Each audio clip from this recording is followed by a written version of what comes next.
Hello everyone, অনেকদিন পরে what I ইটেন্টে একটা ভিডিও নিয়ে চলে আসলাম। চলো সকাল থেকে কী কী খেলাম তোমাদের সাথে শেয়ার করা যাক। আজকে হচ্ছে শনিবার, আমার ছুটির দিন, 21 তারিখ মার্চ মাসের। চলো সকালে উঠেই খেয়ে নিয়েছিলাম হচ্ছে গরম জল, আর তারপরে খেয়েছিলাম এই ছোলা, কাঁচা ছোলা আর ভেজানো বাদাম। দেন একটু গ্যাপের পরে খেয়েছিলাম হচ্ছে বিস্কিট চা, আর যেটা খেতে বিস্কিটটা খেতে আমার ভীষণ ভালো লাগে। তারপরে মা দেখি রান্নাঘরে গিয়ে এরকম পাতলা ঝোল ঝোল আলুর দম করেছিল রুটির সাথে, সেটা নিয়ে বসে পড়লাম।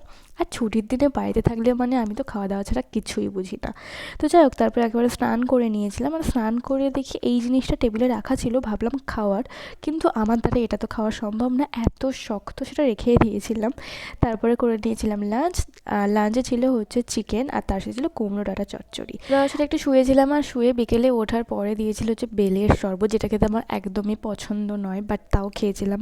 আর সন্ধ্যেবেলায় এরকম ভেজিটেবল চপ বানিয়েছিলাম নিজের, এত ভালো হতে আমি না অনেকটা খেয়ে নিয়েছিলাম, আর রাত্রের ডিনার স্কিপ করেছিলাম।